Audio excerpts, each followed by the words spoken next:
Leslie Sanchez is a CBSN political contributor and Republican strategist. She's with me from Los Angeles. And Philip Bump of the Washington Post is here with me in New York. All right, Philip, let's talk about this. And then there was one. It is down to Donald Trump. What are you looking for from his campaign in the coming days? It's going to be fascinating to see how Donald Trump, who has sort of run a campaign that no one has ever seen before, solely by virtue of his personality, transitions into this behemoth that you need in order to actually run a general election campaign.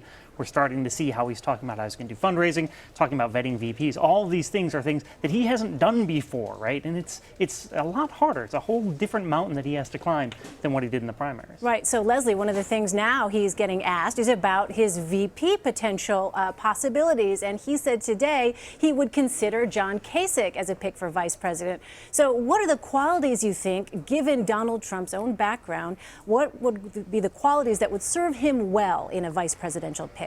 You know, what's interesting about that is John Kasich's name first popped up as a potential dream ticket back in New Hampshire. People like the idea of a leadership style of Donald Trump, but somebody with bona fides, knew how to pass legislation and really work across the aisle to get things done that you saw in a Governor Kasich. And of course, America, before this election cycle, has a love affair with governors and their ability to incubate ideas, pass reforms, and take them to Washington. So that's definitely an attractive proposal. I think he will again, hopefully, go back to a governor. Let me ask you, Philip. RNC Chair, of course, Reince Priebus said it will take some time for the party to unify around Donald Trump. What is the case that Donald Trump, you think, needs to make to Republicans who had not supported him? I think he needs to be able to demonstrate that he's going to be a president along the lines of what the normal Republican voter expects, right? I mean, I think that he's run a very exceptional campaign. He has done that based on a very fervent core of support that powered him through a lot of these early primaries. He needs to expand that outwards. Now, it's actually sort of fascinating because we're going to be looking, usually you have this classic legislator who chooses someone who's kind of interesting as the vice president. It's sort of reversed now. Spice things up a little bit, yeah. Right, exactly. Now we're trying to spice things down. And so, you know, I mean, it's going to be tough because there are a lot of Republicans that are very, very nervous about Donald Trump. I think he's given them lots of reasons to be nervous about him. So it'll be interesting. I don't know if there's a formula. There hasn't been a formula so far. Yeah, I'm curious, Leslie, your thoughts on that. Definitely. I think calming the waters is what this is about. That is the ideal balance.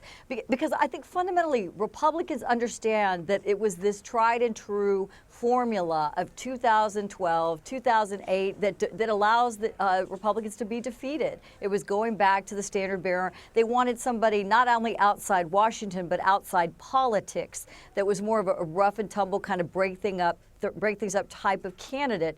And that's, no one saw that coming, but that's what they've got. So now it's somebody who says, okay, that's your style, but now let's get to the substance. And that's a really intricate balance that's not his forte.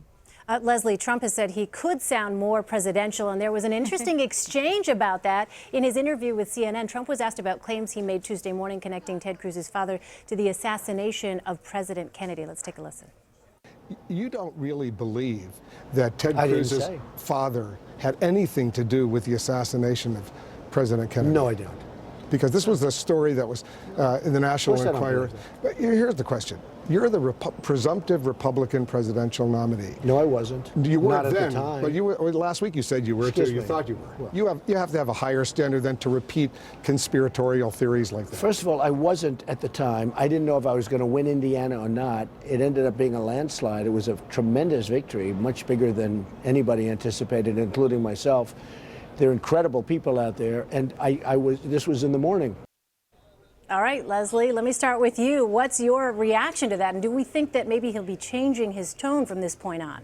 I think what's really important to notice that in that exchange, which is really fascinating, is that this is a media tactic that is very consistent with what Mr. Trump does. In other words, he's just kind of passing that along. He's passing and talking about his big win, and it's a justification for that. I think the real question comes to, he didn't need to do that kind of bombastic type of tone, and he fundamentally knew that, but he went there anyway. And so it's really about cadence and controlling your message throughout the campaign, which you can call it presidential, you can call it whatever you want, but you got to call it successful if you want to get to the White House. Philip, what about you? What do you think about this? Because essentially what you hear there is, well, that was before. That was so long ago. That was in the morning. Right. Now like things 4 are, hours ago. Right. Now things are much different.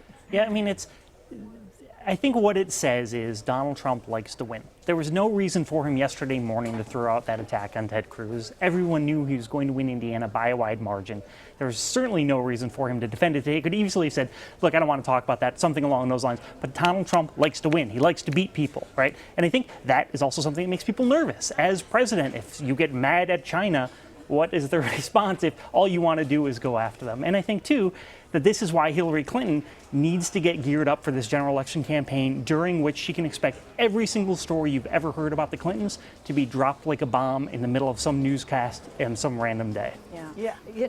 An interesting thing is kind of to his point there. In most campaigns, you call it the October surprise, right? It's like the most hard-hitting thing at the very last minute that just you sail on through victory and make it across the finish line ahead of your competitor. It's the same thing, but he did it for a series of contests to fundamentally eliminate each of the contenders. So he's very proficient at this tactic. Leslie, let me ask you first. George H.W. Bush and George W. Bush told CBS News Wednesday they do not plan to endorse Donald Trump in the election. Is that surprising that the last two Republican presidents are essentially sitting this out? It is surprising. It is not consistent, but nothing about this election cycle is consistent. I do think we have to be mindful that there is a movement here. And as much as anybody who's used to politics as usual wants to discount that, and you would think we've kind of eaten enough humble pie by now, there really is a resonance and an appeal to crossover voters we haven't seen. So I think it's a little premature to say that, and Donald Trump has a lot of work to do, but I don't think it should have been said this early. What about you, Philip? What are your thoughts on that? Because, you know, for people who don't remember, Donald Trump was really forceful against Jeb Bush. And, you know, he threw out that label, low energy, sometimes continues to throw it out even to this day. What is your thought on that? You have these two former Republican presidents deciding not to endorse him. Right. I mean, honestly, I don't think it's that much about Jeb. And it's funny because as soon as you said Jeb Bush, I thought low energy. It's amazing how good he is at branding. The label has stuck. But I don't think it's really about Jeb so much as it is that there is a very real sense with very valid rationale that Donald Trump is not going to win this election. Their numbers are very bad. He has to do a lot of work to catch up to where even Hillary Clinton is. Bernie Sanders leads him by even more. If he doesn't win this election, if you remember after 2012, the Republican Party said, we can't lose as we did with Mitt Romney again. We need to reach out to Latinos. We need to reach out to all these different groups.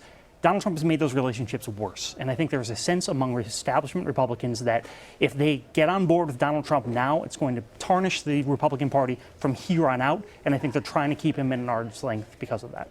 All right. Philip Bump and Leslie Sanchez, thank you both for your insight. Appreciate it.